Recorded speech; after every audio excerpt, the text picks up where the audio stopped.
Hello students, BA part second, paper नीति शास्त्र। इससे पूर्व के वीडियो में हमने उपयोगितावाद के स्वरूप और उसके प्रकारों पे बात की थी। आज हम बात करेंगे एक प्रमुख उपयोगितावादी दार्शनिक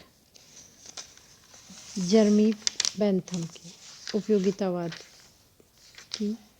बेंथम अपने युग के प्रमुख समाज सुधारक थे और उन्हें ही उपयोगितावाद का प्रमुख प्रवर्तक माना जाता है। बेंथम का उपयोगितावाद सुख मूलक उपयोगितावाद कहलाता है। बेंथम का यह सुख मूलक उपयोगितावाद मुख्यतः मनोवैज्ञानिक सुखवाद पर आधारित है। मनुष्य के समस्त कर्मों का मूल प्रयोजन क्या है, इस प्रश्न के उत्तर में बेंथम ने मनोवैज्ञानिक सुखवाद के आधार पर दिया है। उनका मानना है कि प्रत्येक व्यक्ति के सभी कर्म अपने लिए अधिकतम सुख प्राप्त करने तथा दुख से बचने की इच्छा से प्रेरित होते हैं। इसी मनोवैज्ञानिक सुखवाद के आधार पर वह समस्त मानवीय कर्मों की व्याख्या करते हुए कहते हैं कि प्रकृति ने मनुष्य को सुख तथा दुख इन दोनों के शासन में रखा है। ये दोनों ही इस बात का निर्णय करते हैं कि हम कौन सा कर्म करेंगे और हमें कौन सा कर्म करना चाहिए। अतः स्पष्ट है कि बेंथम के विचार में प्रत्येक व्यक्ति के समस्त कर्मों का मूल प्रयोजन स्वयं अपने लिए अधिकतम सुख प्राप्त करना ही है। हॉब्स की भांति वे मनुष्य को पूर्णतः स्वार्थी मानते हैं। और कहते हैं कि वह सदैव केवल अपने हित की कामना करता है, दूसरों के हित के लिए तब तक किसी प्रकार का त्याग नहीं करता जब तक कि ऐसा करने से स्वयं से कोई लाभ न हो। मनुष्य का स्वभाव ही कुछ ऐसा है कि वह दूसरों के सुख दुख की चिंता किए बिना केवल अपने लिए अधिकतम सुख प्राप्त करने का प्रयास करता है। इस प्रकार स्पष्ट है कि बेंथम मनोवैज्ञानिक स्वार्थवाद तथा मनोवैज्ञानिक सुखवाद का पूर्णतः समर्थन करते हैं। इन दोनों सिद्धांतों के साथ साथ बेंथम ने नैतिक सुखवाद को भी स्वीकार किया है। उनका मानना है कि केवल सुख अपने आप में शुभ अथवा वांछनीय है। अन्य सभी वस्तुएं, गुण या मानसिक अवस्थाएं सुख के साधन के रूप में ही शुभ हैं। बेंथम इसी आधार पर ज्ञान, चरित्र तथा समस्त नैतिक सद्गुणों की वांछनीयता को स्वीकार करते हैं। उनके मतानुसार सत्य, संयम, ईमानदारी, न्याय आदि सभी नैतिक सद्गुण अपने आप में शुभ न होकर केवल सुख के साधन के रूप में शुभ है।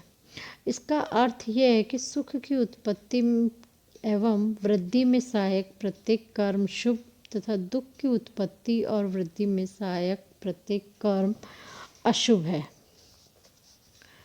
नैतिक सुखवाद के अनुसार केवल सुख को ही समस्त मानवीय कर्मों के शुभत्व का मानदंड मानते हुए बेंथम ने कहा है कि जो कर्म जितना अधिक सुख उत्पन्न करता है वह उतना ही शुभ है। ऐसी स्थिति में ये प्रश्न उठता है कि सुख की न्यूनता और अधिकता को कैसे मापा जा सकता है। इस प्रश्न के उत्तर में बेंथम का कहना है कि सुख को मापने के लिए हमें उसकी मात्रा अथवा उसके परिणाम पर ध्यान देना चाहिए, क्योंकि बेंथम के अनुसार गुणात्मक दृष्टि से सभी सुख पूर्णतः समान होते हैं। अर्थात एक सुख दूसरे सुख की अपेक्षा उत्कृष्ट या निकृष्ट नहीं होता। सुख के परिमाण को मापने के लिए उन्होंने एक विशेष सिद्धांत का प्रतिपादन किया है जिसे सुख कलन कहा जाता है। इसके अनुसार सुख की कमी अथवा अधिकता को तीव्रता, अवधि, निश्चितता, निकटता, उत्पादकता, शुद्धता और व्यापकता इन 7 तत्वों द्वारा ही मापा जा सकता है। यह 7 तत्व सुख की मात्रा के साथ साथ उसकी वांछनीयता को भी निर्धारित करते हैं। इसका अर्थ यह है कि अधिक तीव्र सुख कम तीव्र सुख की अपेक्षा अधिक वांछनीय है।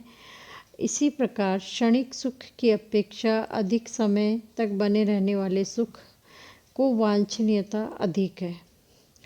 अनिश्चित सुख की अपेक्षा ऐसा सुख अधिक वांछनीय है जिसकी प्राप्ति अपेक्षाकृत निश्चित है। सुदूर भविष्य में प्राप्त हो सकने वाले संभावित सुख की अपेक्षा तत्कालिक सुख का अधिक महत्व है। जो सुख अन्य किसी प्रकार के सुख को उत्पन्न नहीं करता, उसकी अपेक्षा वह सुख अधिक वांछनीय है जिससे अन्य समान सुख उत्पन्न होते हैं।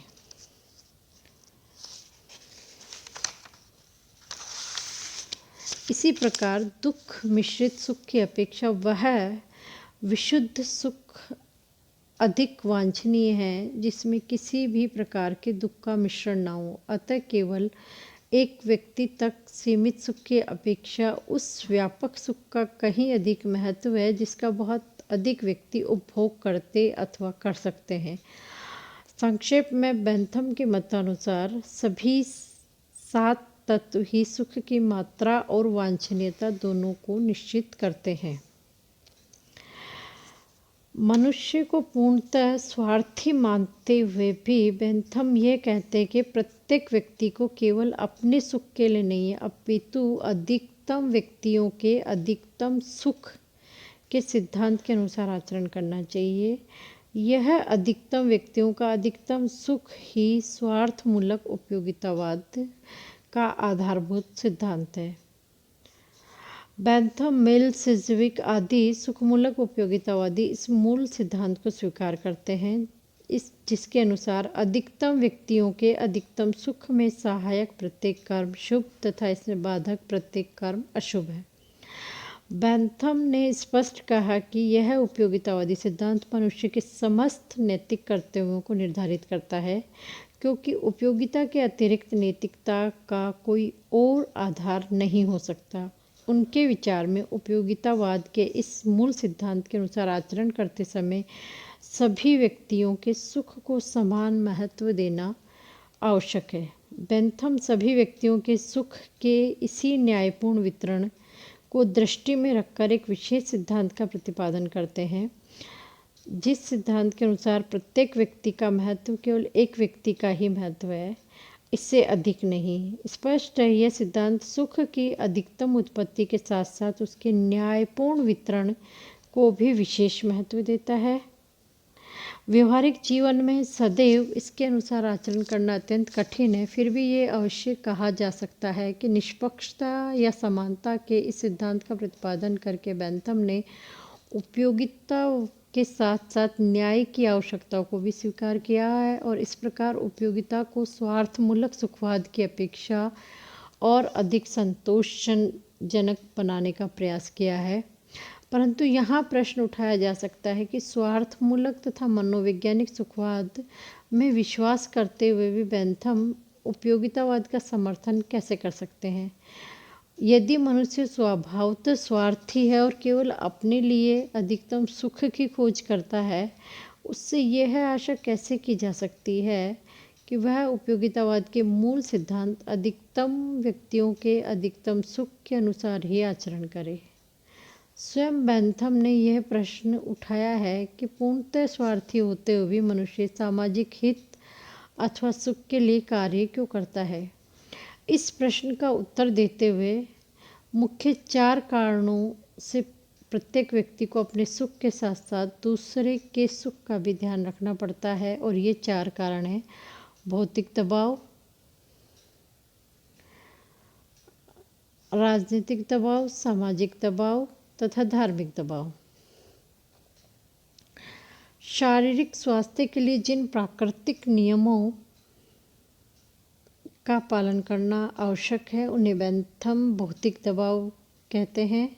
प्रत्येक व्यक्ति जानता है कि यदि वह राजनीतिक कानूनों तथा सामाजिक नियमों का उल्लंघन करके दूसरों को कष्ट पहुंचाएगा तो राज्य उसे दंड दे सकता है और समाज उसकी निंदा कर सकता है, जिसके फलस्वरूप उसका अपना जीवन दुखमय हो सकता है। परोपकारी व्यक्ति की समाज में प्रशंसा होती है, इससे उसे सुख प्राप्त होता है, वह स्वार्थी को नहीं मिलता।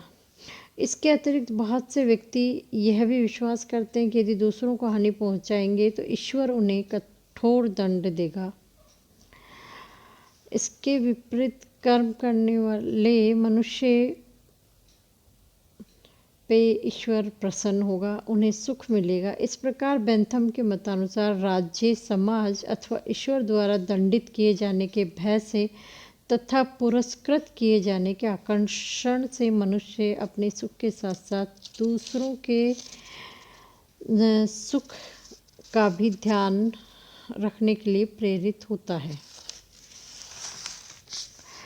बेंथम के सिद्धांत के विरुद्ध आपत्ति उठाई जा सकती है कि उन्होंने सुख के परिणाम को मापने के लिए जो सुख कलन प्रस्तुत किया है वो बहुत अव्यवहारिक एवं असंतोषजनक है, क्योंकि इसके आधार पर सुख की मात्रा को निश्चित नहीं किया जा सकता।